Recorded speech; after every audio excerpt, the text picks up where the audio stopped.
Bonjour à tous et bienvenue sur le podcast Neuroview.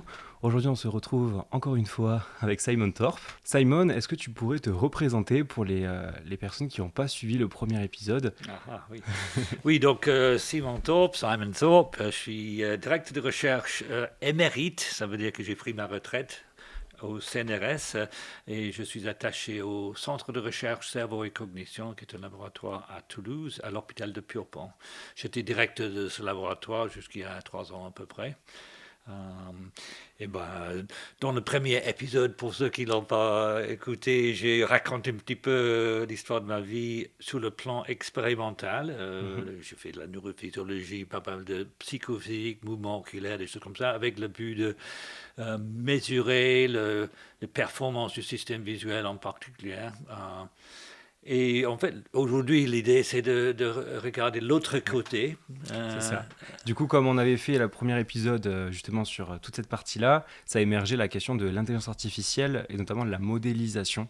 Parce que du coup, tu as travaillé sur ce sujet-là. Donc, je vous invite vraiment à aller écouter le premier épisode, comme ça vous comprendrez encore mieux pourquoi on en arrivait à ce moment-là. Et du coup, ben, Simon, tu peux expliquer, toi, à quel moment justement l'intelligence artificielle est arrivée un petit peu dans tes recherches. Euh, Oui, alors, donc j'ai commencé à faire la recherche, c'était en 77, mhm, j'ai commencé ma thèse. Et euh, à la fin de ma thèse, donc j'avais fait des enregistrements des neurones, je commençais à m'intéresser au réseau de neurones artificiels d'ailleurs, et je regardais un peu ce qui se passait. Et donc l'historique, c'est qu'en fait, ça remonte en 43, c'était McCulloch and Pitts, ils ont proposé des neurones formels en quelque sorte qui faisaient des opérations logiques. Ensuite, il y avait le perceptron, c'était Frank Rosenblatt, c'était au début des années 60. Et donc là, c'était très intéressant, mais j'ai constaté qu'en fait, c'était à peu près mort fin des années 70 pour une très bonne raison. C'est un livre qui était publié en 69 qui s'appelle Perceptrons, dans lequel les deux chercheurs, Marvin Minsky et Simon Papert, ils étaient tous les deux à MIT, ils ont dit en gros, les réseaux de neurones ne feront jamais rien d'intéressant parce que en gros, ça marche pour une seule couche de neurones, donc vous avez un entrée, puis vous pouvez faire une classification, mais ça s'arrête là, et donc si on veut vraiment faire un système intelligent, ça ne marcherait pas. Et en mhm. gros, merci à ces deux messieurs-là parce que ça a complètement arrêté la recherche sur les réseaux de neurones. Malheureusement. Et on peut le dire très clairement parce que les années 70, c'était ce qu'on appelle good old-fashioned AI, c'était symbolic reasoning, c'était des systèmes experts, on voulait programmer à la main en quelque sorte, comment résoudre une tâche, mais de façon très lourde, rien du tout avec le Mm. cerveau. J'ai trouvé, j'ai trouvé en 79, il y avait un japonais qui s'appelle Fukushima, qui avait proposé un modèle de reconnaissance des caractères qui s'appelait Neocognitron. C'était un système avec plusieurs couches. Euh, Inspiré du système visuel, il Mm. y avait des neurones sélectifs aux orientations, des Mm. bords, des choses comme ça, détecte des lettres, et puis voilà, donc Donc ça, c'était déjà à ce moment-là 79, voilà. inspiré des recherches sur le Ah cerveau? oui, oui, oui. Oui. Mais il était un peu un ovni, hein, parce Ok. que franchement, en dehors de lui, j'ai à peu près rien trouvé. Ok. C'était assez impressionnant. Donc me voilà, j'étais en train de dire, ben, bon, c'est dommage, parce que vraiment, essayer de comprendre comment marche le cerveau, ben, si on ne met pas des modèles de Mm. neurones, on ne va pas aller très loin. Mais donc 80, donc je terminais ma thèse, je partais, la dernière fois je vais parler pourquoi je suis parti au Canada, Mm. c'était pour tester l'hypothèse de Hebb, ce que j'ai fait en expérimental, mais je commençais à m'intéresser à bon, qu'est-ce qu'on pouvait faire en modélisation à ce moment-là. Et ça a commencé à bouger, vraiment. Mm. Il y avait euh,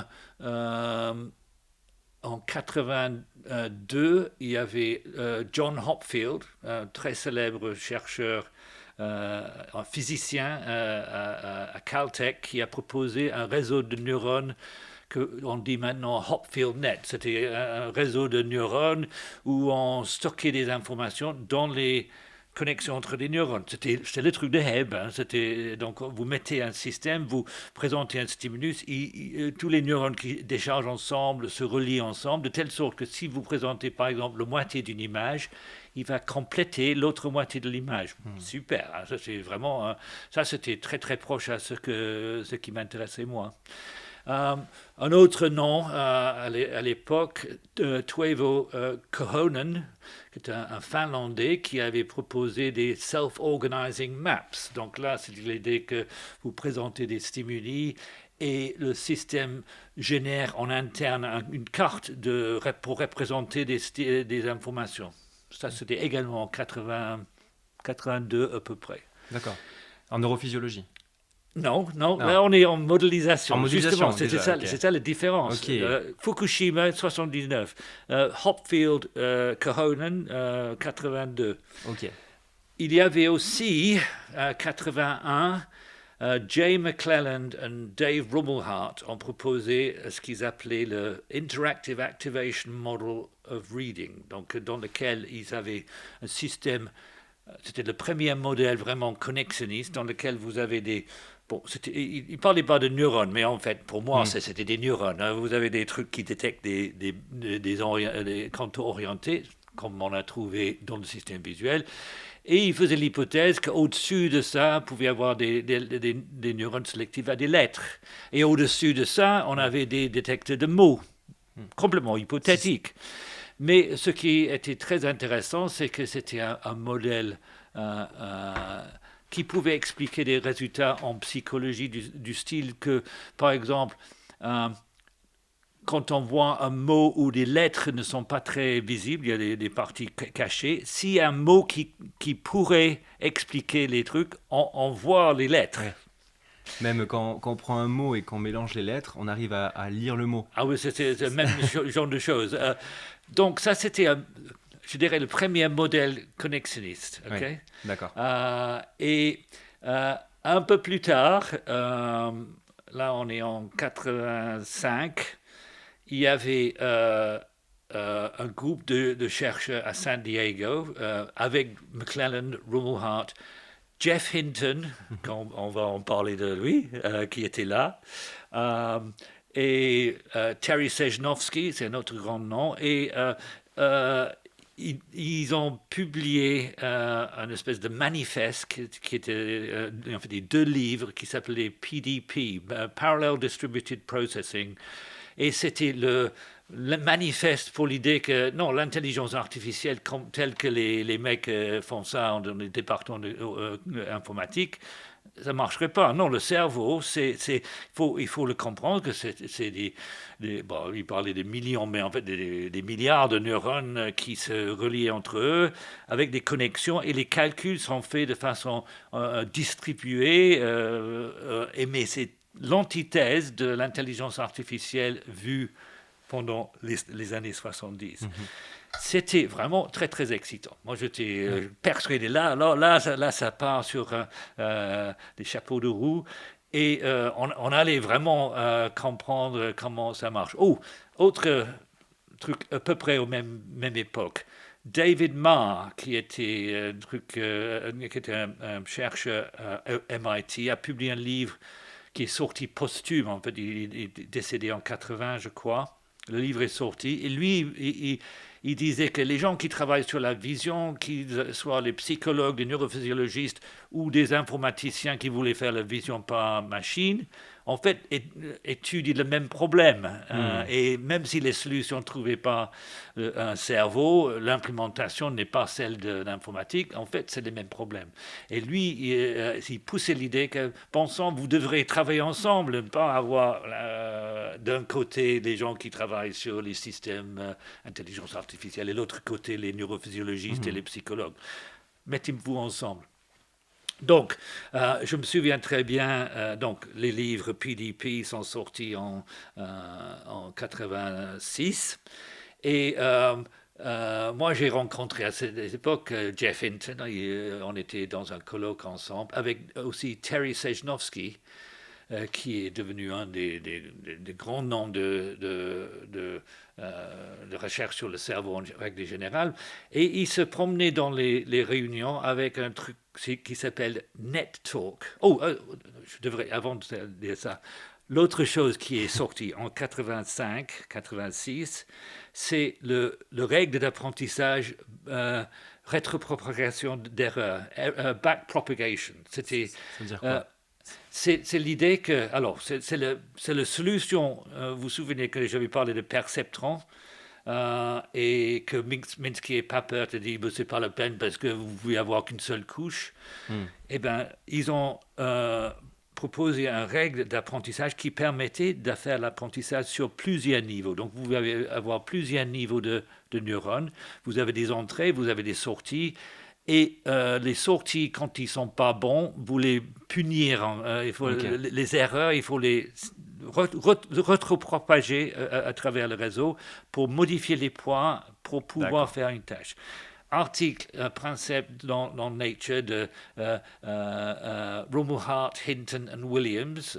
En fait, c'était tous ces mêmes groupes de gens de San Diego qui faisaient Hmm. ça.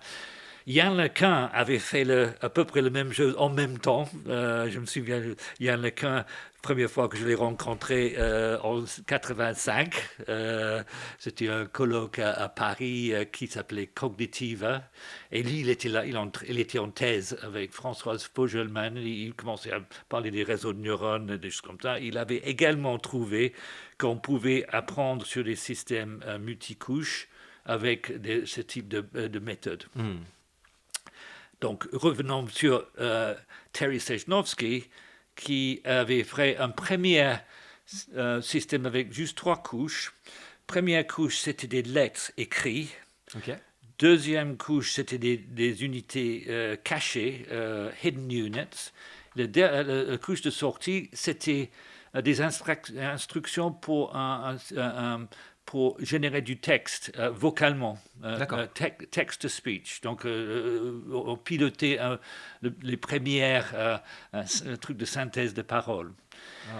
Waouh. Il met en entrée du texte et à la sortie, il faut Le parler. lire Ah. à haute voix. Hmm. C'est le système artificiel qui doit lire des trucs. Au début, le système se plante beaucoup parce que, surtout en anglais, c'est pas très très logique. Donc la façon où les sons dépendent des lettres varie énormément, Hmm. etc. Et ce qu'il a montré, c'est que au début, et il utilisait la rétropropagation d'erreurs pour corriger le système. Donc on entendait un système qui, au début, parlait un peu comme un enfant, il se trompait tout le temps, c'était un peu n'importe quoi au début, mais au fur et à mesure, et il faisait la simulation, les enregistrements en direct. L'apprentissage n'était pas fait en direct parce qu'à l'époque, les calculs étaient très très longs. Mais c'était absolument flippant parce qu'on dirait que c'était un vrai cerveau qui était en train, comme un D'apprendre. enfant, apprendre à Ah oui. lire. Waouh. Donc ça, c'était NetTalk. Alors, si je me souviens bien, le nombre d'unités dedans était, je sais pas, il y avait 400 entrées et 200 sorties, et puis, je sais pas, quelques centaines de neurones intermédiaires. Donc c'était absolument minuscule, mais Ouais. ça démontrait déjà la puissance de cette approche d'intelligence artificielle inspirée des neurones, où on avait contourné le problème de Minsky et Papert, c'est-à-dire que ça marchait qu'une seule couche. Voilà, donc on avait des outils à ce moment-là pour aller beaucoup plus loin. Hmm. Est-ce qu'on est allé beaucoup plus loin? Eh bien, pas vraiment. Ça s'est arrêté là? Pratiquement, parce que ce qui s'est passé ensuite, c'est que vers 90, moi j'étais super, super excité, hein. Moi je pensais que Hmm. voilà, là, dans 5 ans on aurait tout réglé, etc. Euh, mais vers 90, des gens comme Vapnik avaient commencé à parler de modèles beaucoup plus matheux, des support vector machines, c'était machine learning. Moi, j'y allais à des réunions comme NIPS, Information Processing Systems, que j'adorais vers à la fin des années 80. Mais début 90, ça commençait à être horriblement matheux. C'était des ingénieurs, ils s'en foutaient complètement du cerveau. Lui, ils avaient des règles d'apprentissage pour faire des trucs dans la vision, etc. Mais franchement, le cerveau les intéressait pas du tout. Et je dirais, pendant les 12 ans qui suivent, les gens qui pensaient que le cerveau avait quelque chose à dire étaient minoritaires. Moi je faisais parmi ces gens-là, mais la plupart des gens, ça ne l'intéressait pas. Tu penses que c'est pourquoi que justement il y avait cette dualité entre une vision qui est plutôt au niveau connaissance du cerveau avec des couches, etc., et une vision plutôt mathématique C'est ça, si tu es matheux, si tu es ingénieur, le nombre de fois où j'ai entendu dire, c'est pas parce que les oiseaux bougent les ailes que les avions doivent bouger les ailes. C'était ça. Si c'est plus efficace de faire un système qui n'a rien à faire avec le cerveau, c'est juste des formules mathématiques, ça nous va. Mais le problème de l'IA, de nouveau, a divergé. C'était, on peut dire que les années 70, c'était un premier hiver, en quelque sorte, parce qu'on s'en foutait du cerveau. Les années 80, super excitant, on allait résoudre tous les problèmes. Années 90, c'était le deuxième hiver, en quelque sorte. En gros, les gens qui finançaient la recherche, ils n'étaient pas intéressés par le cerveau. Ils pouvaient être intéressés par le cerveau pour régler un problème de maladie, mais comme moyen de comprendre comment faire un système intelligent, non, ça ne marchait pas. Dans la recherche fondamentale, c'était plus la neuroscience clinique qui était financée. Bien évidemment, il y a de la recherche sur le cerveau, mais pas sur le lien entre le cerveau et l'intelligence artificielle. Donc, me voilà à la fin des années 80. Donc, moi, j'écoutais tous ces gens qui parlaient des modèles connexionnistes et tout ça. Je trouvais que c'était génial. Et j'ai écrit un chapitre dans un livre qui s'appelle Biological Constraints on Connectionist Models. Juste pour dire, les gens comme McClellan, Rumelhart et même Geoff Hinton, en fait, n'étaient pas très très préoccupés par la question de si les nœuds dans le réseau connexionniste étaient des neurones. Limite, c'était suffisamment abstrait que ça aurait pu être des collections de neurones. Et il faisait attention de ne pas se prononcer trop. Si on regarde les livres, ça pourrait être des neurones, mais pas forcément. C'était le principe de système avec plein de connexions qui était important. Donc, mais moi, j'étais intéressé par des neurones. J'en avais enregistré. Je savais qu'ils pouvaient répondre au visage à 100 millisecondes, des choses comme ça. Et donc, j'ai fait cet chapitre qui était, en fait, il y avait deux parties. L'un, c'était sur les traitements. Et c'était là où j'ai dit, pour la première fois, qu'il y avait un gros problème avec la vitesse avec laquelle le système traite des informations. Parce que, en gros, moi, je veux bien un modèle style Interactive Activation. On vient de parler, Rumelhart, McClellan, en 81, où on avait des mots, des lettres, des éléments, et les mots influençaient des lettres, etc. Très bien. Mais ça laissait ouvert la possibilité que pour toute tâche de reconnaissance, il fallait un va-et-vient entre les niveaux de couche d'entrée et le niveau le plus haut, et qu'on fait recycler ça 10 fois avant de décider ce que c'est le mot. Donc, moi, pour contrecarrer un peu ça, j'ai dit, mais je sais que ces neurones qui répondent à des visages répondent aux bananes. Si vous vous souvenez, la dernière fois, 110 millisecondes, les neurones répondent à des bananes. Euh, Ils étaient une dizaine de couches séparées de la rétine et sachant aussi que les neurones envoient des informations par des potentiels d'action, les spikes, que en gros, faire 10 couches en 100 millisecondes, c'est 10 millisecondes par couche. Et au mieux, on va avoir peut-être 0 ou un spike, peut-être 2 dans les 10 millisecondes. Et donc, on n'a pas le temps de revenir en arrière. Mhm. Donc, c'était vraiment juste un calcul d'enveloppe, derrière une Ouais. enveloppe, 10 couches 100 millisecondes. On n'a pas le temps de revenir en arrière. Donc, interactive activation, désolé, on n'aurait pas le temps. C'est Ouais. feed forward. Voilà, feed forward, ça veut dire qu'en fait, on a plusieurs couches et que chaque couche est que dans un sens. Et qu'on arrive, on part d'un point initial avec un neurone qui part au début, on va dire, ou un groupe de neurones initial qui défile sur des couches différentes Voilà. afin de s'affiner, en fait, d'un point de vue de l'information qui est connue. Oui. Donc, bon, spécifiquement, c'est les neurones Ouais. dans la rétine qui envoient les informations Mm. vers le thalamus, qui envoient vers Mm. le V1, etc.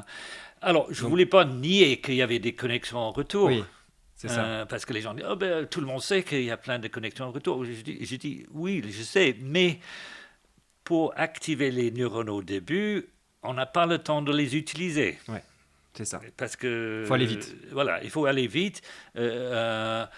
Et donc, feed-forward processing. L'autre chose que j'ai dit dans ce chapitre, c'était que non seulement c'est feed-forward, on n'a pas le temps de Mhm. revenir en arrière, il y a un problème pour ce que j'en m'avais appris à l'école, c'est-à-dire que c'est le taux de décharge des neurones qui est le code, parce que tout le monde disait ça. Mhm.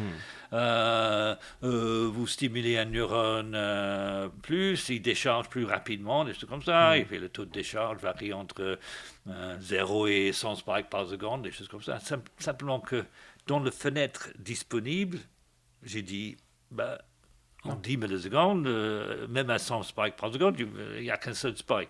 Donc, il y a un problème. Et c'est là où j'ai commencé à dire, il devrait y avoir une autre manière de coder des informations en utilisant l'asynchrony, le fait que les neurones ne déchargent pas tous en même temps, mais les neurones les plus activés déchargent plus tôt, etc. Mhm. Et c'était déjà dans ce chapitre en 89, mais je l'ai développé de façon explicite dans un tout petit article de 4 pages que j'ai soumis à un colloque en 90 qui était sur Spike Arrival Times, a Highly Efficient Code for Neural Computing, comme ça. C'est le temps d'arrivée des spikes, ce n'est pas les taux de décharge qui est important. Je pense que c'est la première fois qu'on avait soulevé cette idée. Au moins comme un principe général, parce qu'en fait, on savait que la latence des spikes pouvait varier dans le système auditif, par exemple, des trucs comme ça. Et je pense j'ai parlé du fait que après coup, j'ai découvert qu'en 1927, le premier article sur le système visuel, il y avait des changements de latence avec l'intensité. Oui, je me Mais je ne rappelle. le savais pas à l'époque parce que personne ne m'avait enseigné ça. Oui. C'était taux de décharge, n'est-ce pas? Et taux de décharge, ça veut dire que on peut le représenter par un chiffre en virgule flottant. Le taux de décharge est à 0,5 la moitié du Ouais. maximum, un truc comme ça. Mais bon, je me suis rendu compte que, en fait, non, on ne pouvait pas utiliser ça. Il fallait que le système marche avec beaucoup moins de spikes par neurone, en fait, un au mieux, en Mhm. gros, avec beaucoup de neurones qui peut-être font rien du tout. Ça devrait être possible. 90, j'ai dit ça. Euh, C'était à peu près le moment où on déménageait de Paris pour s'installer à Toulouse, 93. Donc il y avait pas mal de bouleversements. C'était l'époque où j'ai décidé de ne plus faire de la neurophysiologie moi-même, même s'il y avait plein de gens dans le labo qui faisaient ça, mais mesurer les vitesses du traitement, des choses comme ça. Mais je commençais aussi à faire de la modélisation. Et un premier étudiant qui travaillait avec moi là-dessus s'appelle Jacques Gautret. Il est chercheur au CNRS, au CRCA, ce labo D'accord. à Toulouse. Et on avait fait, je me souviens très bien, Oui, même avant de venir à Toulouse, je suis parti un an, non, un an, pendant l'été à Berkeley et au International Computer Science Institute, qui était dirigé par un type qui s'appelle Jerry Feldman, c'est une autre histoire, mais en tout cas, pendant que j'étais là, j'ai découvert qu'il y avait un logiciel qui s'appelait MacBrain. Alors, je suis toujours fan de Mac, mais c'est un petit logiciel qui tournait sur un Mac en 90, où vous pouvez dessiner des groupes de neurones, les relier entre eux, etc. Mais c'était avec des neurones, je dirais, classiques, avec des taux de décharge, des choses comme ça. Et les connexions, donc c'était des valeurs continues. Et on précisait le réseau en spécifiant pour chaque neurone quelles étaient ses entrées. Donc, tu dis, voilà mon neurone, son boulot, c'est de pondérer ses entrées avec les poids et faire un autre truc qui est envoyé vers la couche après. Et avec Jacques Gautret, quand je suis revenu de ça, Jacques, il était toujours déjà avec moi à Paris, donc c'était 92, quelque chose comme ça. On a, lui, il a bricolé MacBrain pour faire le contraire. C'est-à-dire qu'au lieu de dire chaque neurone regarde ses entrées, on a dit que chaque neurone, quand il décharge, donc on avait un truc où c'était tout ou rien, et il envoyait un spike vers ses sorties. À ma connaissance, on appelait ça temporal MacBrain parce que ça utilisait le temps plutôt que les niveaux d'activation. D'accord, ok. Okay? Et je pense que c'était le premier event-driven simulator. C'était pas très très efficace parce que c'était plutôt une interface graphique, mais ça m'a convaincu qu'on pouvait faire des choses intéressantes avec ces modes asynchrones où les neurones envoient des informations. 93 à peu près, je dirais. Et j'ai continué à travailler avec Jacques et en 96, il y a un article je suis allé à NIPS, Neural Information Processing System, et avec un article qui s'appelle Rapid Visual Processing with an Asynchronous Spikes. Et donc, j'étais en train de regarder l'article avant-hier d'ailleurs, parce qu'il y a des figures là-dedans. J'explique toute cette histoire de le fait qu'il y a 10 couches, il faut traiter en une seule passe, le fait que les latences des neurones n'est pas fixe, mais varie avec l'intensité, et que donc il y a une espèce de vague avec l'ordre dans lequel les neurones déchargent.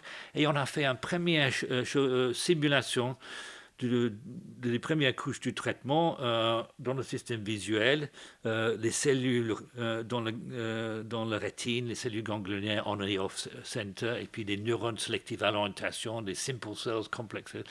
Bon, le système ne faisait rien d'intéressant parce que ça faisait juste propager des spikes, mais on voyait les neurones sélectifs à l'orientation, des choses comme ça, et dans l'article, il y a on met une image en entrée et on voit une espèce d'affichage de l'activation des neurones. C'était, à mon avis, très original. Mais ça ne faisait rien d'intéressant. Et donc, c'était dans les 2 ans qui suivent, avec 2 autres étudiants qui sont arrivés dans mon groupe, et Dieu merci, parce qu'ils étaient vraiment très très bons. Il y avait Arnaud Delorme et Rufen van Runen, mais d'autres étudiants. Donc Rufen qui aujourd'hui... absolument, ils sont tous des directeurs de recherche au CNRS, au CERCO. En fait, Arnaud est actuellement en disponibilité en Californie, mais bon. Vous les avez bien trouvés, oui, en tout cas, oui. Talents. Et donc, 98, il y avait un premier article qui s'appelait Face Detection with One Spike per Neuron, détection des visages avec un seul potentiel d'action par neurone. Donc c'était une architecture feed-forward avec des couches comme la rétine, le cortex visuel. On mettait en fait une couche pour détecter les yeux et la bouche, et puis une dernière couche qui regroupait tout ça pour détecter des visages. 98. Donc, moi, je trouvais que c'était très intéressant. Effectivement, c'était pas du tout ce que faisaient les gens habituellement, et assez efficace. L'article en 96, ce que je lisais avant-hier. Donc, on a fait ça avec un Power Mac 150 MHz. Il y avait, alors j'essaie de me rappeler, c'était le style, il y avait peut-être des millions non, des centaines de milliers de neurones et des plusieurs milliards de synapses effectives. Et ça tournait en 15 secondes en 96. En fait, ça montrait déjà que cette façon de faire des choses était intéressante. Parce que je peux dire que le progrès depuis 25 ans, les ordinateurs sont beaucoup plus rapides. Mais déjà, c'était, qu'est-ce que j'ai dit? C'était 15 secondes pour traiter l'image, ce qui n'est pas très utile. Mais parce qu'on ne le faisait pas de façon optimisée. Mais c'était quand même quelque chose qui était autonome, qui fait qu'en 15 secondes, il pouvait reconnaître l'image. Donc déjà, c'était déjà intéressant. Oui, déjà intéressant. C'était pas des heures, quoi. C'était 15 secondes. Non. et puis donc, on a dit, bon, si on améliore l'architecture, l'optimiser, des choses comme ça, tout ça, c'était avec des virgules flottantes partout. On a dit, bon, on devrait pouvoir faire mieux.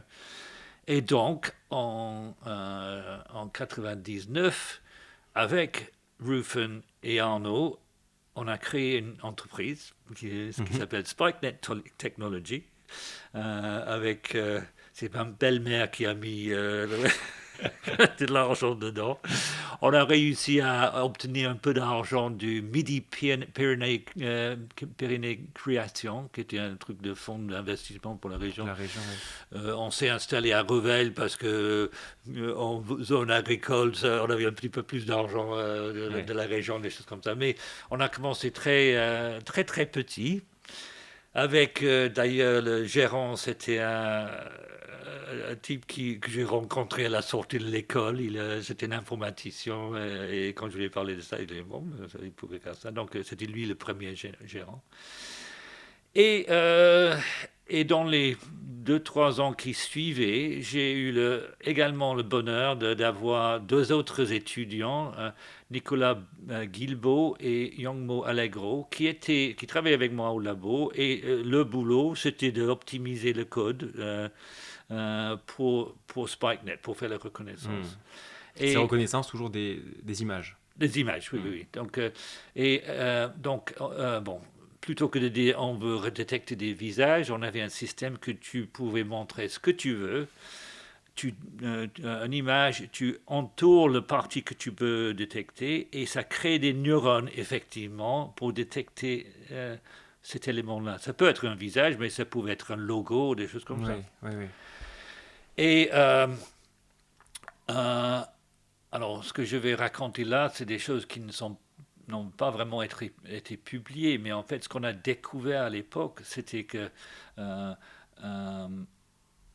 avant, on avait utilisé des poids synaptiques qui étaient variables en continu. Là, on a tout balancé. Tout était tout ou rien. En 2002, on avait déjà compris qu'on n'avait pas besoin de faire des calculs en virgule flottante, très lourds. Il suffisait d'ajouter 1 chaque fois qu'on activait un synapse. On ajoute 1. Voilà. Et puis les neurones de détection avaient des seuils, et si on dépasse le seuil, le neurone décharge. J'ai récupéré en fait, j'ai pas expliqué comment ça marche, mais j'avais fait peut-être 2 articles juste pour dire, il y en avait un sur un traitement avec un vague de spike, dans lequel on voit une figure dans laquelle c'est un montage avec 51 images prises vraiment au hasard. Il y avait une photo de Michael Jackson, il y avait la Statue de la Liberté, il y avait la couverture de Fleetwood Mac, Ok. 51 trucs, Très large. des tableaux célèbres, des choses comme ça. Oui. On a fait un modèle pour chacun et on fait un montage et il détectait, en fait, il faut imaginer que à chaque pixel dans l'image, il y avait 51 neurones, chacun qui regardait pour chercher le truc qu'il avait appris. D'accord. Mais c'est copié partout. Le résultat de ça, c'est que avec ce montage, tu dis, ah, Michael Jackson, il est à position XY 34 47. Il y avait Fleetwood Mac Rumors, Oui, d'accord. donc tu C'est un peu localisé. comme un trouvé Charlie Oui, mais il fait tout ça en en parallèle. parallèle. Aucune attention ni rien. Ouais. C'était juste bêtement. L'image arrive, quelques convolutions en fait. Ce qu'on Ouais, faisait, c'est ça. Ok. un peu comme les détecteurs d'orientation dans C'était pas un V1. balayage, c'était chaque pixel avec Bon, son. bon, en fait, on trichait parce qu'effectivement, il y a un balayage, Ok. mais parce que c'est plus efficace. Mais c'est exactement la même chose que si tu avais 51 neurones câblés à chaque endroit. D'accord. Donc, en fait, c'était assez rusé parce qu'en fait, tout ça, ça tournait sur un PC, rien Ouais. incroyable. Parce qu'en fait, ce qu'on faisait, on ne faisait pas simultanément 51 modèles. On faisait un premier modèle, on regarde sur l'image, on détecte là où il est déchargé, et puis on change le modèle et on fait la même chose. Hmm. Le modèle, c'était juste une combinaison de connexions des cartes d'orientation. Voilà. Ça marchait du tonnerre. Dans l'article de 2002, je dis que cette image, qui faisait, je sais pas, 300 fois 250 pixels, donc c'est pas énorme, mais il y avait quand même 51 choses différentes dedans, c'était traité en 200 millisecondes sur un PC à l'époque. Hmm. Et on pouvait faire exactement la même chose avec des images beaucoup plus grandes. Hmm. Bon, à l'époque, VGA, c'était 640 fois 480, donc les images full HD et 4K n'existaient pas, donc le vidéo, c'était pas très loin de ça. Mais on pouvait tester autant de modèles qu'on voulait avec ça. Donc, systématiquement, je me baladais avec un truc où il y avait, j'avais pris 1500 images au hasard. Chacun en faisait un petit modèle pour le détecter. Et puis, je faisais défiler des images où le cible était n'importe où dans l'image. On variait l'orientation, le taille de un peu, ça pouvait être flou, pouvait avoir du bruit, et ça marchait du tonnerre, c'était D'accord. fantastique, et ça tournait sur un PC il y a plus de 20 ans. D'accord. Wow. Et ça servait à quoi? Enfin, là, à ce moment-là, est-ce qu'il y avait une application déjà Ben, avec SpecNate, avec SpecNate. ben, on aurait pensé, oui. Ok. Sauf que, alors, et c'est là où l'histoire de SpikeNet n'est pas aussi. Bon, déjà, les gens n'étaient pas intéressés en règle générale parce que les gens qui travaillaient sur la vision par machine n'étaient pas du tout intéressés par ce que fait le cerveau. Et bon, donc, j'ai jamais réussi à intéresser les gens de la vision par machine. Ensuite, donc, on cherchait des financiers, quelqu'un qui avait vraiment envie de faire quelque chose avec SpikeNet en 2005, et ils auraient pu faire fortune. Hmm. Mais on avait du mal à trouver des financiers, et finalement, euh, on a été racheté par un type qui s'appelle Paul Smith. C'était un Australien qui travaillait dans l'analyse des événements sportifs, et il utilisait SpikeNet pour détecter des logos de Shell, de BP, dans le Formule 1 et dans les événements sportifs. C'est la seule chose qui l'intéressait. Et quand il a pris SpikeNet, il avait un accord qui disait que il devrait nous verser minimum 300 000 euros par an, Mhm. plus 10% de son chiffre d'affaires global. Alors pendant 8 ans, on a eu 300 000 euros par an. On n'a jamais pu avoir son chiffre d'affaires. C'est une boîte qui s'appelle Repucom, qui était basée en Australie, où on n'a pas la possibilité d'avoir l'état des finances des sociétés privées. En France, Oui. n'importe quelle société, si vous voulez vous payer 50 euros, vous pouvez avoir le compte. En Australie, non. Donc on n'a jamais su qu'en fait il était en train de rafler plein d'argent, il était en train d'acheter plein de boîtes pour devenir un monopole de analyse des événements sportifs, mais c'est la seule chose qui l'intéressait. On n'a jamais été présenté SpikeNet à un seul salon de vision. Oh my God. Euh, C'était complètement stupide, mais Ouais. complètement stupide. Mais en fait, les gars qui travaillaient chez SpikeNet, la seule chose qu'ils faisaient après 2002, en gros, c'était améliorer son logiciel Hmm. d'analyse médiamétrique, etc. Donc, en fait, aucune avancée sur la technologie de base, hein. Ça n'a pas bougé d'un poil pendant les 8 ans qu'il était gérant, qu'il était le propriétaire à 51%. Euh, Jusqu'au jour où, accidentellement, il a envoyé un mail, non pas lui, mais la maison mère Replicom a envoyé un mail à toutes les entreprises qu'il avait achetées pour dire félicitations tout le monde, 10 millions de chiffre d'affaires cette année. Mais il avait inclus Spike Technology dans la liste des destinataires. Et donc là, c'était clair qu'il avait complètement trahi. Ça faisait 8 ans qu'il devrait nous donner un pourcentage fixe de son chiffre d'affaires. Et on a eu vraiment le compte-goutte tous les ans. Voilà. Waouh. Et ça a pu être réglé quand même cette histoire ou pas? Alors, donc, ce qui s'est passé à ce moment-là, c'est que il s'est rendu compte que là, ça allait Un peu parce loin quand même. qu'il avait aucune défense. Il nous a Ouais. arnaqué de façon. Et donc, il a dit, bon, d'accord, bon, je vous rends mes 51% et toutes les dettes de la société, on oublie, voilà. Donc, débrouillez-vous. Donc, bon, on a dit, d'accord, ok. Donc ça, c'était en 2014. Donc à ce moment-là, bon, en fait, la société, on n'avait pas de clients, en gros, on n'avait pas réussi à trouver d'autres trucs, alors qu'il y avait plein de choses à Ouais. faire avec.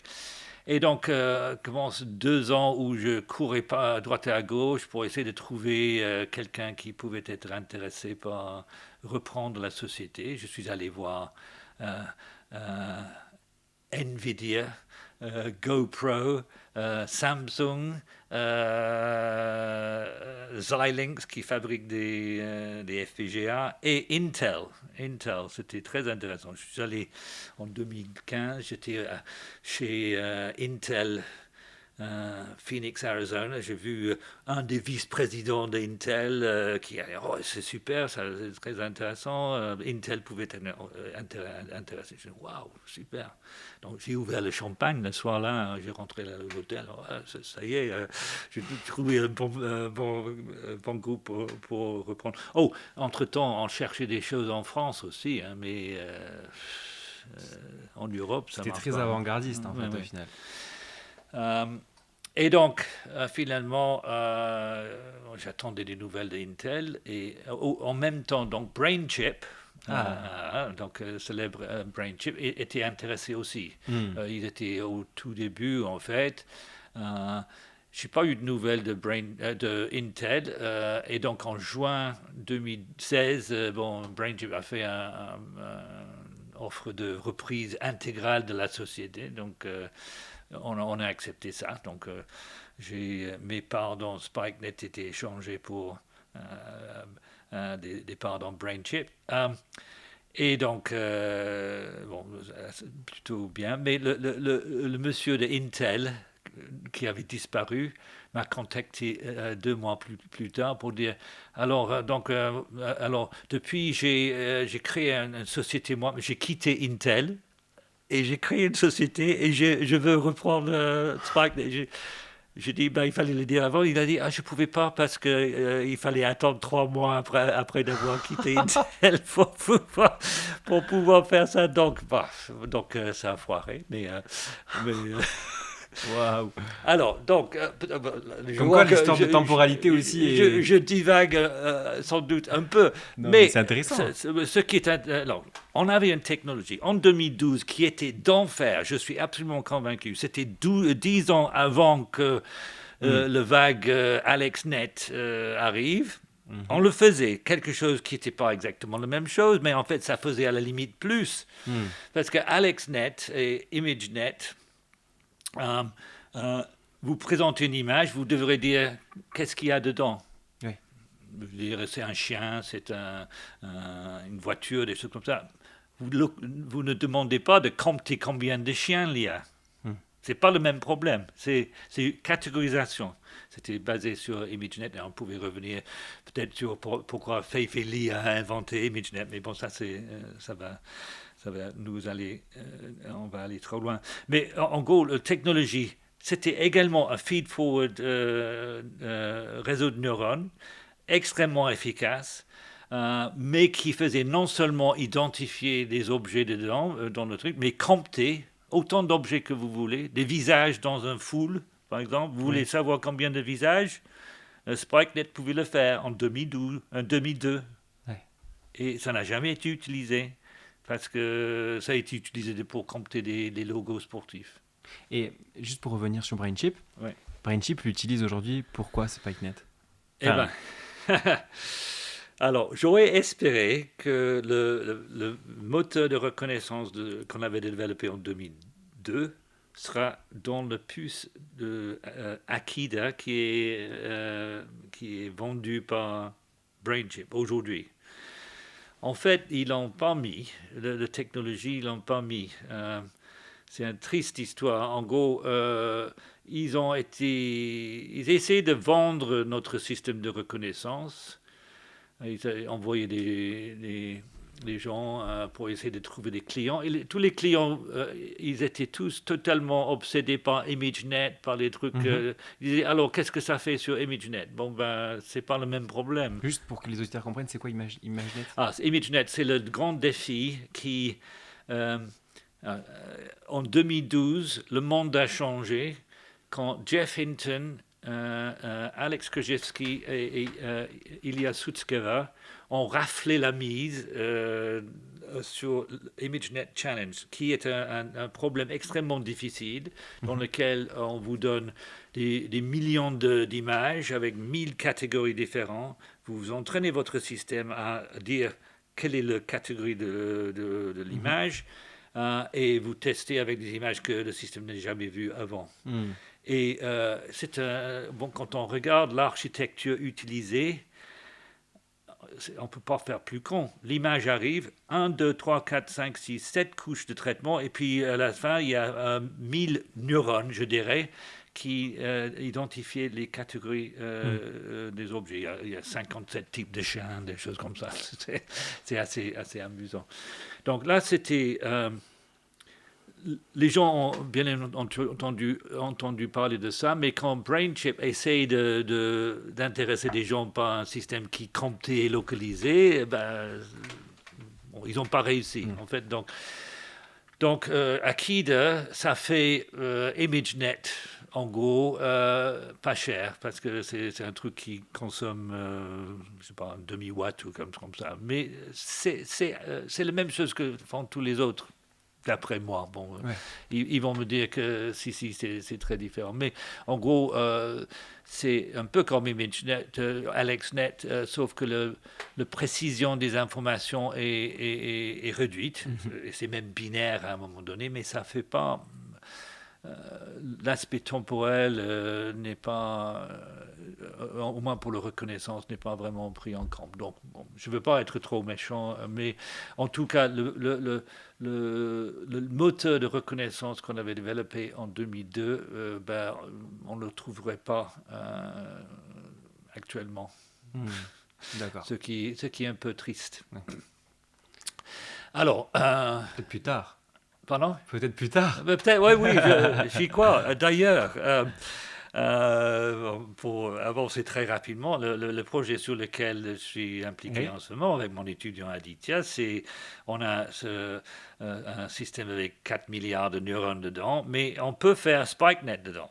On peut faire des traitements à l'entrée, mettre une image. Et tout ça sur un même PC, sur un PC, Sur un un Mac. Mac normal, rien de spécifique. Donc, attendez encore quelques mois et peut-être j'aurais réinventé ce qu'on avait déjà fait il y a, il y a 22 ans. Hâte de voir ça. C'est vrai que me voilà, donc j'arrive, j'ai pris ma retraite et franchement, il y a des trucs que je trouve c'est con que c'était laissé dans un tiroir, tout ça. Et mais c'est des histoires de quand un chercheur comme moi travaille avec des gens dans l'industrie, les gens sont... ils ont vraiment pas de moralité, je pense. L'histoire de Rapicom. Oh, j'ai oublié de dire, le monsieur qui nous a redonné ses parts dans SpikeNet, j'ai lu que l'année après, il a vendu sa société pour 195 millions de dollars. Alors, et c'est très amusant parce qu'il dit c'était la pire journée de sa vie, il est déprimé depuis, il ne sait pas quoi faire, etc. Je dis, voici, il est déprimé il pouvait peut-être filer un peu de cet argent qu'il a gagné en nous filant 300 000 euros par an c'est sûr pendant 8 ans. Wow, voilà, bon, tout ça c'est... Mais c'est intéressant aussi l'aspect... chercheur qui crée une société et qui crée une entreprise en fait pour justement utiliser cette recherche là à des applications et que des fois en fait la partie plus trouver des clients, trouver des applications potentielles et surtout trouver des investisseurs, mais c'est très compliqué alors qu'il y a des projets, on voit ce genre de projet qui est aujourd'hui dans l'IA en 2024, c'est démentiel quoi, l'économie autour de l'IA. Oui, et, tout à fait, j'étais trop tôt. Oui, ça, vous êtes trop vite.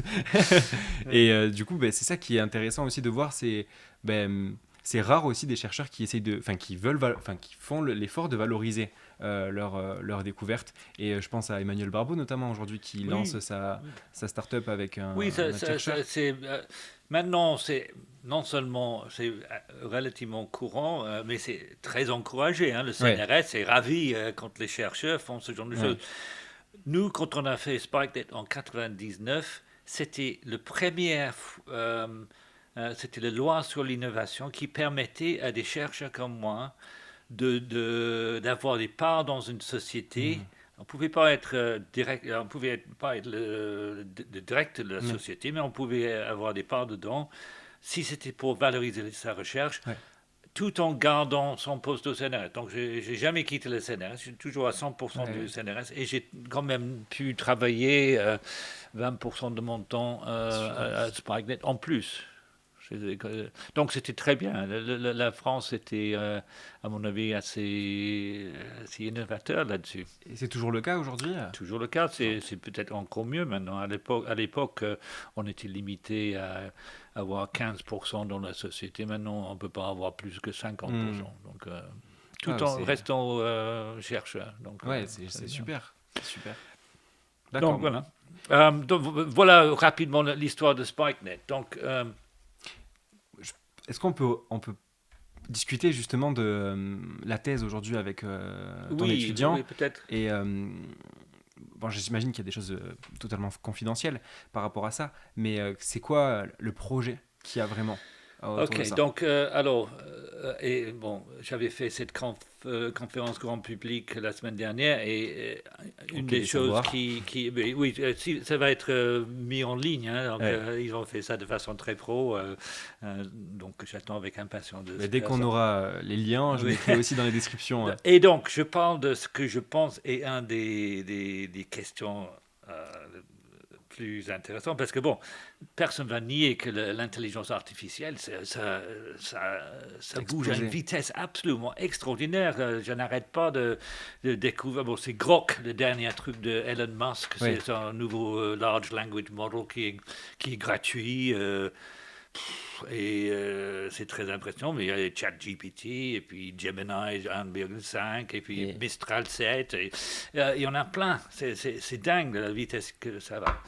Mais il y a quand même un problème. Il y a plusieurs problèmes, mais le truc, à mon avis, est le plus intéressant, c'est que tous ces systèmes, euh, ça marche très bien, mais ils sont extrêmement coûteux en énergie. la partie écologique. Oui, et puis les gens disent, bon, ben, on va passer 10% de l'énergie va être utilisée pour alimenter des centres de calcul, des choses comme ça. Et donc, je fais un petit calcul que j'ai il y a pas mal de temps, où je disais, ben, alors, si les gens qui font tous ces systèmes de réseaux de neurones inspirés de deep learning, donc de trucs Mhm. d'AlexNet, etc., dans lesquels tous les neurones font un somme pondérée de l'activation de toutes les entrées multipliée par les poids synaptiques et fait la somme de tout ça et vous passez ça à travers une fonction qui peut être sigmoïdale ou je sais pas quoi. Tu fais le calcul. Si tu voulais simuler un cerveau, donc on a Mhm. 86 milliards de neurones, le nombre de connexions par neurone, bon, ça varie, mais bon, allez, on va dire 7000 en moyenne, parce qu'il y a des endroits où le nombre de connexions par neurone peut être même 100 000, mais allez, 7000 en moyenne. Et imaginons qu'on voulait recalculer l'état d'activation de tous nos neurones 1000 fois par seconde pour donner la résolution Mhm. temporelle nécessaire pour avoir un cerveau qui a une chance de marcher en temps réel. Eh bien, vous faites le calcul. 86 milliards fois 7 fois 1000. Le nombre de calculs à faire par seconde, c'est 600 petaflops. Donc un petaflop, c'est 10 puissance 15 opérations. Mhm. Donc, et j'ai fait je regarde la liste il y a une liste de tous les ordinateurs les plus puissants de la planète, le top 500. Il n'y a que trois qui ont assez de puissance pour simuler un cerveau de cette manière-là.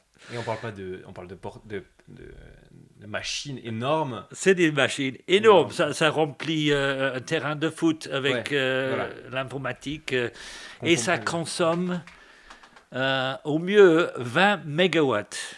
Ouais, Alors le cerveau utilise 20 watts. ouais, c'est fois Cherche 10 quoi. l'erreur. Quel est le problème? Pourquoi on est en train de faire ça? Eh bien, c'est une bonne question. Je ne suis pas la seule personne à dire que bon, il y a un problème. Comment Ouais, ça ouais, se fait? ouais. Et je parle du fait que Jeff Hinton, qui est quand même le parrain de l'IA, Mhm. et donc qui a quitté Google l'année dernière parce qu'il voulait parler de librement de ses anxiétés sur l'avenir de l'humanité parce qu'on ne va pas contrôler l'IA et tout ça. Bon, donc c'est quelqu'un qui c'est un génie. Hein, il a fait tellement de choses. Il a plus de 700 000 citations, c'est totalement fou. Ouais, ouais. Il est vraiment très très important. Mais si tu l'entends parler récemment, il dit oui, oui, le cerveau est très très très efficace. Euh, parce que, vraisemblablement, c'est parce qu'on utilise des calculs analogiques et non numériques. C'est-à-dire que au lieu de calculer en multipliant deux chiffres en virgule flottant ensemble pour chaque synapse, on met un courant et on a une résistance et on fait des calculs comme ça. Et il dit, et c'est vrai qu'il y a des chercheurs en neuromorphic computing qui essaie de faire des machines dans lesquelles les synapses correspondent à des liens, des espèces ce qu'on appelle un memristor. C'est un peu comme une résistance qu'on peut modifier. Et donc, on va implémenter chaque synapse avec peut-être beaucoup, beaucoup moins d'énergie que nécessaire pour faire un système classique numérique. Geoff Hinton, vous pouvez l'écouter récemment, c'est son idée.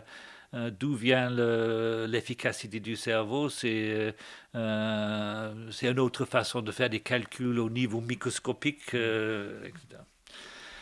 Alors, j'aime bien Jeff. Je suis allé dans son bureau quand j'étais en train d'essayer de trouver un repreneur pour SpikeNet. Je suis allé le voir à Toronto parce qu'il était chez Google et j'ai dit, si Geoff Hinton peut être convaincu que c'est des spikes qui sont le secret de l'efficacité du cerveau, là peut-être que Google achèterait SpikeNet Technologies.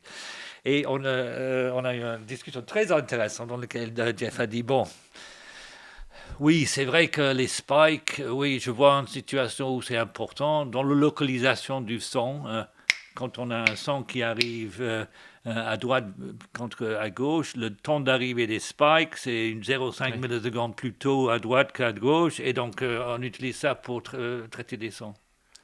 En dehors de ça, il n'est pas convaincu que les spikes sont intéressants. Mais le visuel aussi, au final. Oui. La longueur d'onde, elle est plus loin. La notion de perspective,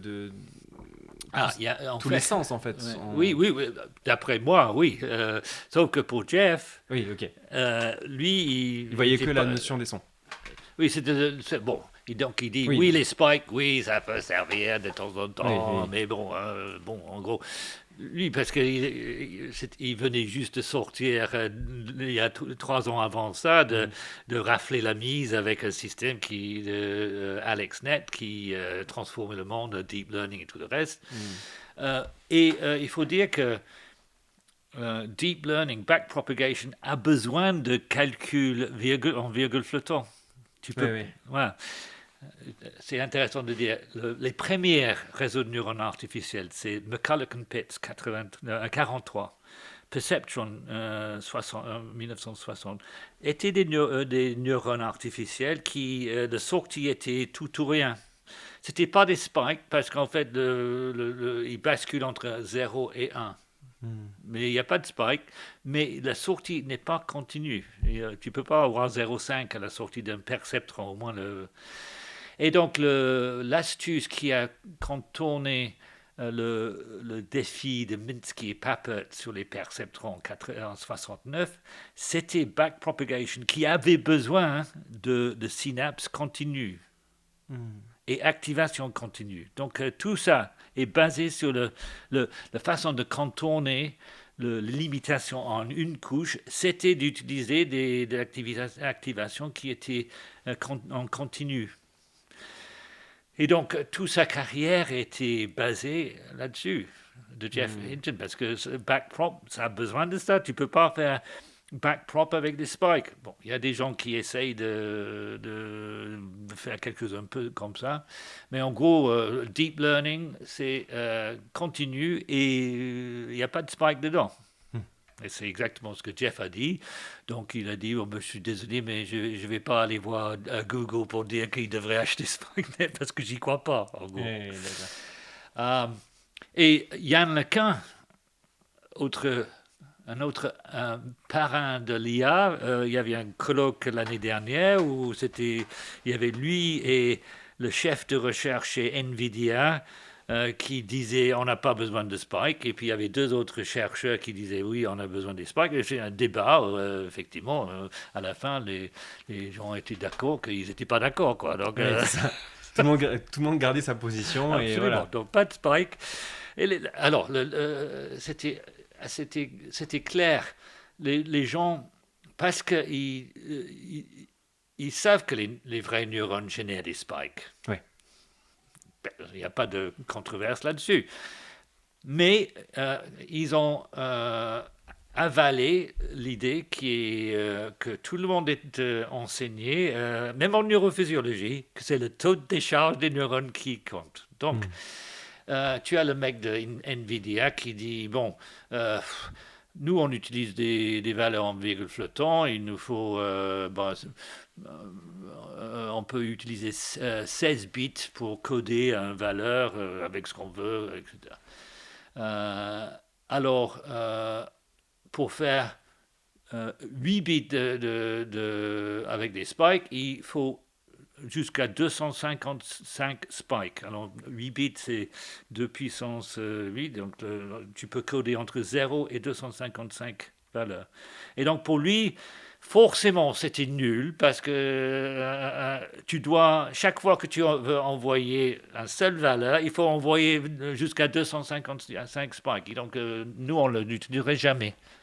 Sauf qu'il n'a pas lu les publications de certaines personnes qui ont dit il y a, en 89 que non, le taux de décharge n'est pas un bon moyen de coder des informations. Il faut utiliser un spike par neurone et regarder qui décharge en premier. Et donc, aujourd'hui même, il y a la quasi-totalité des gens pensent que oui, il y a des spikes, mais ces taux de décharge, on peut l'oublier. Alors que moi, je pense que c'est la clé de l'efficacité du cerveau. Ok. Et qu'en fait, on peut, c'est aussi ça le but, c'est que grâce à cette vision-là, on économise de l'énergie. Oui. Parce que si les systèmes de production d'IA, de création d'IA, parce qu'aujourd'hui on crée énormément d'IA différentes pour des sujets hyper différents dans toutes les entreprises, etc., ben, ça demande énormément de ressources, énormément d'énergie, et en fait juste en modifiant un peu une croyance, enfin après voilà c'est une vision utopiste, mais sûrement que ça pourra être le futur, juste en changeant une modalité, on peut arriver sur quelque chose qui consomme moins, en fait. C'est ça. Bon, beaucoup moins. alors, je vais donner une illustration. Combien d'informations peut-on envoyer avec un spike? Ça dépend où se trouve le spike. Par exemple, le rétine contient 1 million de fibres qui envoient vers le cerveau. Et imaginons qu'on est dans le noir et puis il y a un point de lumière qui s'allume. Mm-hmm. Il y a, bon, c'est pas vraiment comme ça, mais imaginons qu'on avait un seul spike et on pouvait dire le premier spike est ce neurone-là. Combien d'informations j'ai?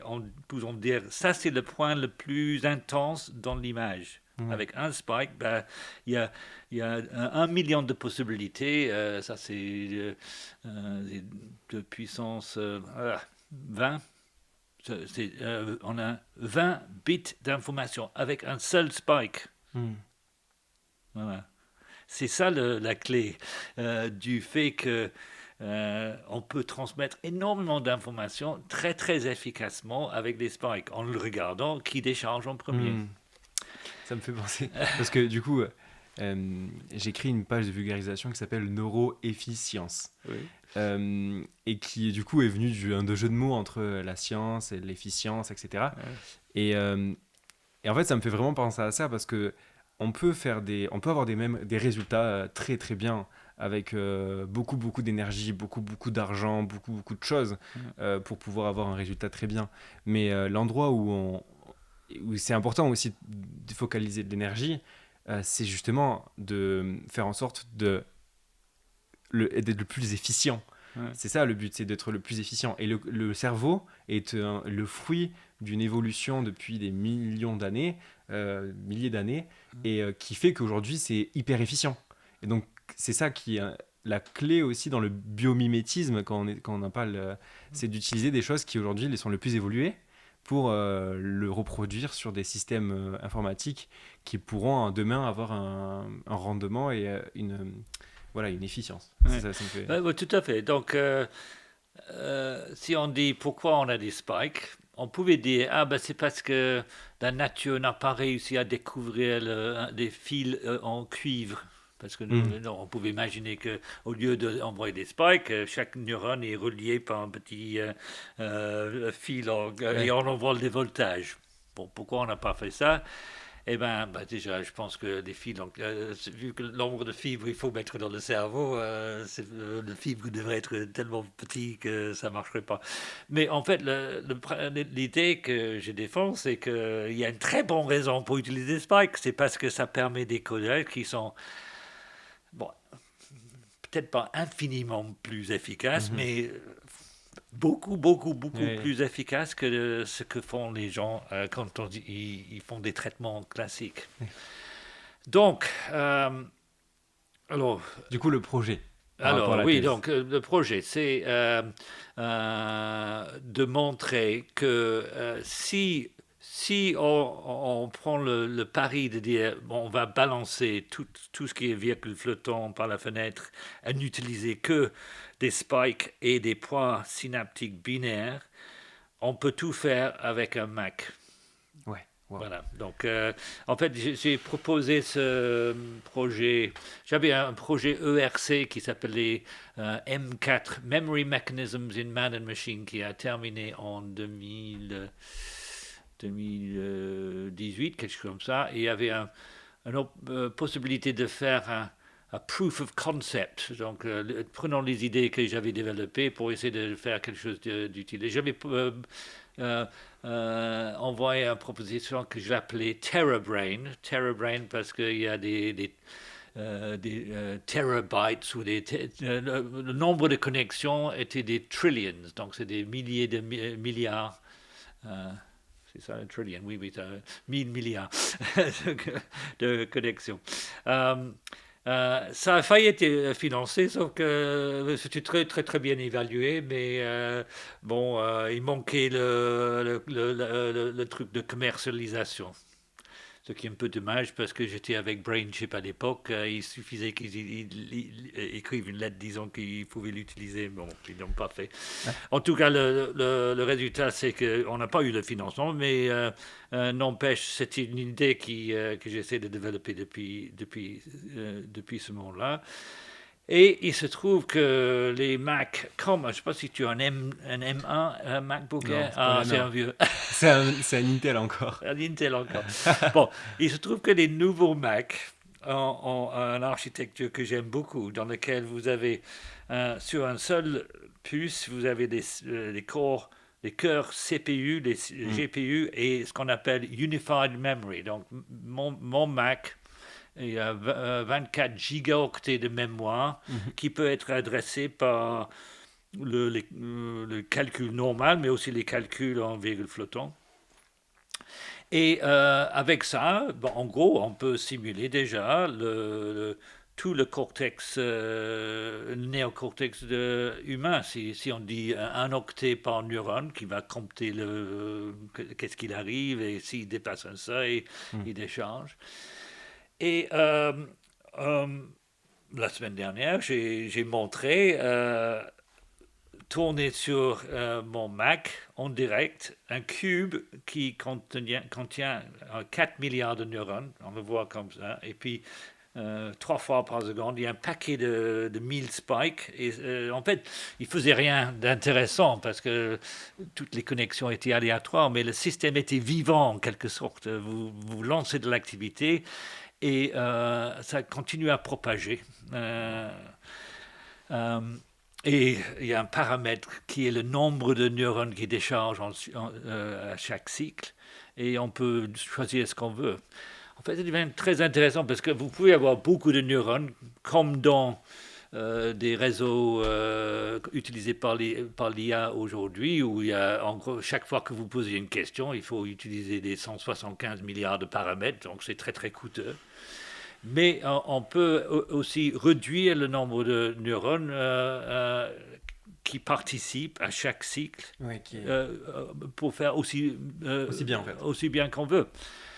Et la façon dont on l'a fait est très intéressant, je pense, parce qu'en fait, euh, augmenter le nombre de neurones ne change rien. C'est-à-dire que quand on utilise 4 milliards de neurones ou 16 milliards de neurones ou plus Oui. tard 100 milliards de neurones, ça ne change rien parce que tout ce qu'on fait, c'est de propager des spikes. Ouais. Et donc, si les neurones ne déchargent pas, en fait, il n'y a rien à faire. Et en fait, pour remonter remontant avant la création de SpikeNet Technology, Arnaud Delorme a fait la première version de SpikeNet, le simulateur qui permettait de simuler des réseaux de neurones à Spike en 98 à peu près.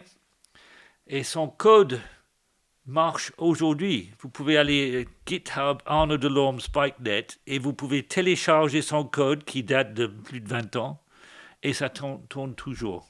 Bravo Arnaud, parce qu'il a bien écrit son code. Mais une des choses qui est... on blaguait à l'époque, on disait, avec SpikeNet, je pouvais simuler le cerveau humain en entier, en temps réel, sous condition qu'aucun neurone décharge. Donc c'est une blague. Ok, ouais. Mais c'est vrai, parce qu'en fait, c'est pas comme un simulateur classique qui va recalculer l'état de tous les neurones en fonction de toutes les entrées à chaque pas de temps, même s'il n'y a rien à faire. C'est event-driven, ça veut dire qu'il ne fait que des choses quand il y a des choses intéressantes à faire. Et c'est comme ça que marche le cerveau, bon sang. Parce que, en gros, nos capteurs dans la rétine, dans l'oreille, etc., en gros, ils sont silencieux, sauf s'il y a des choses à traiter. Et quand ils déchargent, ils propagent des spikes, et voilà. Ça me fait penser beaucoup à l'histoire, le neuromythe hyper connu des 10% du cerveau sont utilisés, avec le film Lucie, Oui, justement. oui, oui. Et ça me fait énormément penser à ça parce que, bon, du coup, on sait que c'est faux, que tout le cerveau est utilisé, mais que juste quand on parle de temporalité, quand on parle dans le temps, ils vont être activés à différents moments.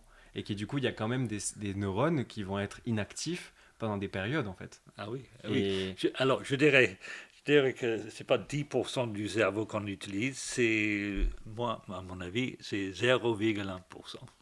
en, un moment À un précis. moment précis. Ouais. D'ailleurs,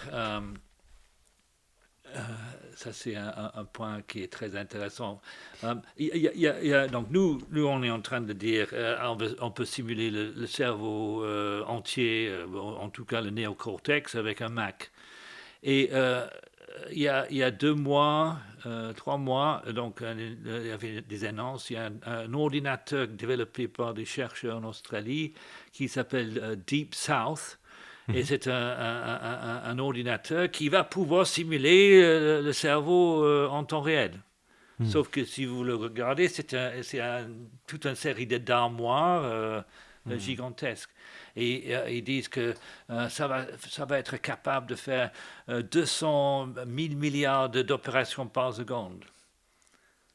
Et pourquoi ils pensent que ça doit être comme ça? Il y a une bonne raison. C'est parce que quand les gens demandent à un neurophysiologiste c'est quoi le taux de décharge au repos typique d'un neurone. Je peux te dire ce qu'ils vont dire, c'est 1 à 2 spikes par seconde. Donc vous avez 86 milliards de neurones. S'ils déchargent un spike par seconde, ça fait 86 milliards de spikes par seconde et Ouais. plusieurs milliers de connexions à mettre à jour chaque fois, etc. Mais je pense qu'ils se plantent complètement parce que euh, c'est un fait qui était déjà été constaté en 1968. C'est que c'est drôle que quand on est un neurophysiologiste et on prend de l'électrode et on va traverser par exemple le cortex visuel, Mhm. pupille et viso, traverser 2 mm de cortex et vous enregistrez tous les neurones que vous rencontrez, Mhm. vous allez être très content si vous enregistrez, je sais pas, une douzaine. Et en 1968, c'est-à-dire à l'époque de Hubble et Wiesel, il y a un article, euh, alors c'était Robinson, Dave Robinson, je crois, il a dit, c'est très bizarre parce que, sachant le type d'électrode qu'on utilise, qui peut enregistrer des neurones dans un rayon de 50 micromètres, vous traversez 2 mm de cortex, on aurait dû enregistrer pas 12 neurones, mais 200. Qu'est-ce qui se passe donc à l'époque, il disait c'est incompréhensible. En fait, l'explication est peut-être que 95% des neurones n'ont pas déchargé.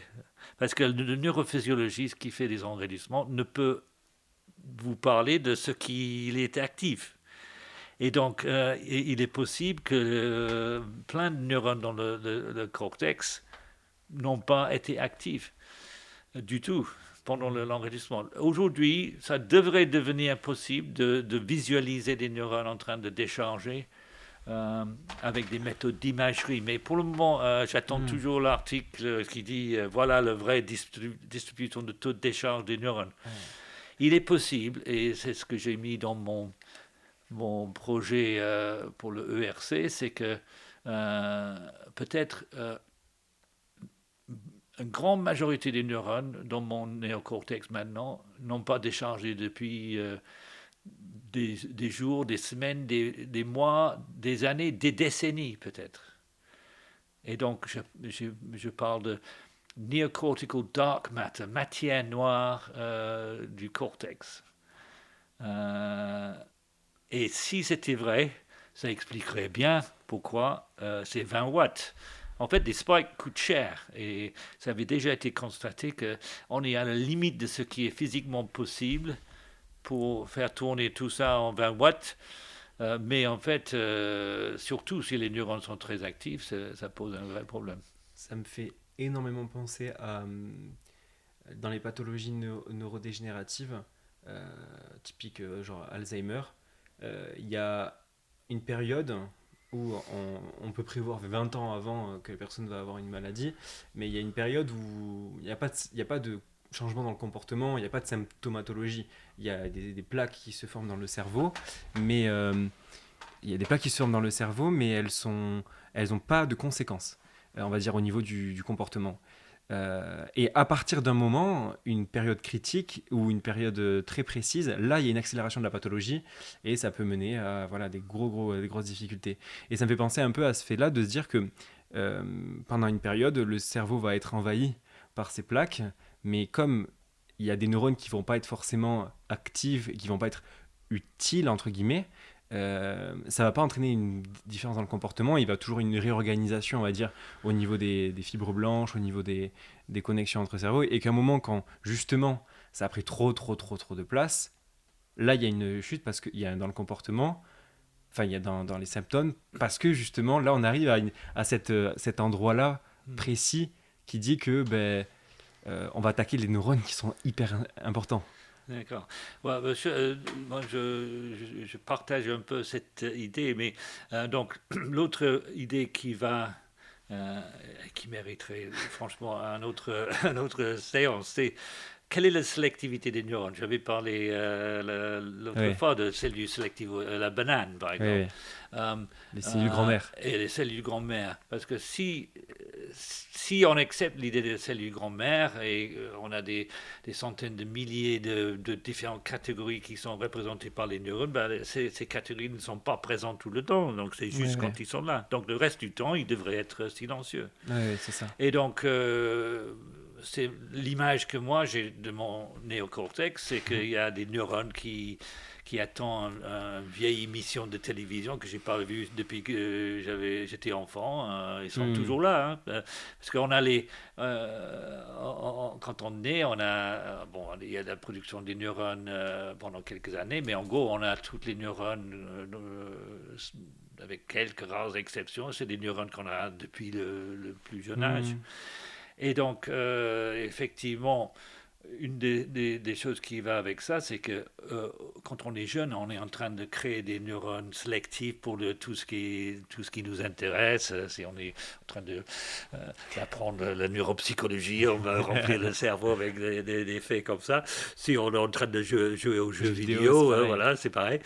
Mais on remplit le néocortex, surtout entre 15 et 25 ans, avec des choses, on passe du temps dessus. Ouais. Et donc, justement, l'histoire d'Alzheimer, qu'est-ce qu'on trouve? C'est que c'est les mémoires récentes qui disparaissent en premier. Et les anciennes mémoires restent Oui, intactes. oui, C'est oui. le phénomène qu'on voit des gens qui sont complètement HS, mais La un musique. peu d'Edith Piaf, et ils sont partis à rechanter comme neuf. Hmm. Pourquoi? Ben, une des raisons, c'est peut-être on fait des copies multiples des choses, surtout quand on a un grand réserve, et on peut avoir, je sais pas, 1000 neurones pour des Hmm. chansons qu'on a appris quand on était jeune. Plus récemment, ça devient de plus en plus difficile parce qu'on on a moins de neurones dispo. Ouais, je vois très bien. Et donc, oui, tout ça, ça va avec l'idée que euh, le fait qu'on puisse avoir beaucoup de neurones qui sont très silencieux, Hmm. c'est tout à fait rusé. Ouais, Et ouais. c'est d'ailleurs nécessaire pour qu'on puisse avoir des souvenirs qui restent sans être obligé de les réveiller Hmm. systématiquement. Moi, je pense qu'on a on a des souvenirs qui restent sans être touchés pendant Hmm. des décennies, sans hésiter. Et tout ça, ça fait en sorte que tous ces neurones-là, ça coûte rien pour le Hmm. cerveau. Il faut pas qu'ils meurent. Mais c'est de Mais l'économie d'énergie, quoi. économie d'énergie, parce que ces neurones-là, ils ne déchargent pas, les synapses ne sont pas activées, donc c'est gratuit. Ouais, c'est super intéressant. Et donc voilà, bon, on va peut-être... Oui, ah je ouais, pense que ça fait, ça fait beaucoup beaucoup. d'informations. Avant quand même qu'on laisse nos auditeurs, je voudrais du coup donc rediscuter de tes projets. Enfin, parce que si les gens veulent te suivre, qu'est-ce qu'ils peuvent faire? Parce que du coup, tu as énormément de projets, nanana, par rapport au lit, par rapport à des conférences, par Ouais, il y rapport a mon à livre, oui, bien sûr. le fameux livre. Nous, on le veut, hein. J'ai eu des retours Oui, déjà. ah oui, voilà. Bon, il va falloir que je trouve le temps, hein, c'est clair. Mais bon, je dirais que moi, je te remercie pour la possibilité de faire ces podcasts. Hein. J'adore les podcasts, j'écoute énormément des trucs. C'est très intéressant de passer un peu de temps à écouter ce que les gens disent. C'est à la limite, moi j'aime bien ça. Donc, Hmm. si tu veux bien, on peut continuer ça. Et, Ouais. ça m'évite d'écrire mon livre. Oh non, non, non, non, non, non. Je vais quand même écrire le livre. Il faut. Mais non, c'est vrai que là, en ce moment, je pense que ça pouvait changer beaucoup des choses. Le fait de se rendre compte que euh, parce que déjà, très rapidement, sur les risques de un IA, un super intelligence, des choses comme ça, bon, moi j'ai signé des lettres, bah, il faut freiner le Hmm. développement de l'IA, et une des choses qui a été proposée, c'est de dire, bon, personne n'a le droit d'utiliser plus d'une certaine quantité de calcul qui Hmm. aujourd'hui coûterait déjà 100 millions de dollars pour l'acheter. Donc Hmm. il n'y a que quelques gens qui le font. Mais une des choses qui me préoccupe en ce moment, quand je vois qu'on peut faire tout avec un Mac, Hmm. vous n'allez pas pouvoir limiter le développement de l'IA en disant ah bah les super ordinateurs c'est uniquement pour moi et mes copains, parce Ouais, que en ouais, fait ouais. n'importe qui avec un Mac, à mon avis, pouvait faire Hmm. des systèmes avec autant de neurones que dans mon cerveau. Ouais, ouais. Et avec, et ça c'est bon, on va peut-être terminer là-dessus, mais il est déjà le cas que les machines nous dépassent de très loin en vitesse. Hmm, On hmm. avait parlé de combien de temps ça prend pour nous de reconnaître un Évidemment. objet et le nommer. Une demi-seconde pour nommer une image qu'on flash. Ben, Hmm. un ordinateur, il peut faire ça 16 000 fois par Hmm. seconde. Donc ça fait tous ces questions, enfin on parle là de science et beaucoup d'aspects, mais en fait tous ces notions scientifiques amènent à des sujets sociétaux, économiques et politiques qui sont fondamentales, qui vont arriver dans les prochaines années. Donc aussi, si on peut faire passer un message, c'est garder un aspect critique sur les choses que vous voyez. C'est toujours on nous apprend ça à la fac, c'est garder toujours un aspect critique sur ce qu'on vous apprend et sur ce qu'on vous dit. Renseignez-vous, continuez à justement, si vous avez écouté jusqu'à la fin de ce podcast, déjà vous êtes quelqu'un Merci. merci beaucoup, vous avez résisté. Et bon, après pour revenir sur Simon, ben, vous pouvez suivre ses travaux de recherche, notamment sur Google Scholar ou PubMed. Vous tapez Simon Thorpe, vous pouvez retrouver tous les articles. les différentes citations que tu as pu avoir. Les livres, n'hésitez pas à le solliciter parce que du coup, il va sûrement sortir un livre dans les prochaines années. Oui, Donc, oui, sûrement. sûrement. Donc, on espère vraiment que voilà, et que si vous voulez soutenir justement, nous, de mon côté, le podcast, n'hésitez pas à laisser 5 étoiles sur Spotify. Ça m'aide énormément pour le référencement. Et il y a beaucoup de projets qui vont arriver. Et donc, j'ai très hâte de continuer justement ce projet qui me tient à cœur. Et j'espère que ça vous a plu. Est-ce que Simon, tu veux dire un dernier mot avant qu'on arrête l'enregistrement? Well, merci. Parce que honnêtement, je suis fan de podcasts. Hmm. J'écoute énormément. J'ai écouté Elon Musk avant-hier. Hmm. Très intéressant. Lui, il dit d'ailleurs, il a le même problème que moi, la puissance de calcul dans une voiture Tesla pour faire l'intelligence artificielle. Il a dit maximum 100 watts. Hmm. Donc, il parlait de exactement ce problème, de comment tu fais un système intelligent qui n'est pas Hmm. en train de Ouais, consommer. énergivore, quoi. Et donc, bon, peut-être Elon Musk va arriver sur le même type d'idée, Mhm. hein, je ne sais pas. En tout cas, le format me plaît beaucoup et je On te risque de... remercie. Et bah, il faut trouver d'autres conférenciers aussi. Carrément, carrément, on va continuer ça. D'ailleurs, le prochain podcast sera sûrement sur les psychédéliques. On a un hors-série, un épisode hors-série qui va arriver avec Romain Haquet et Paul Rochefort. Donc voilà, restez au courant. Je vais sortir cet épisode sur YouTube aussi, donc il y aura aussi sur plusieurs plateformes. Vous pouvez retrouver notre contenu.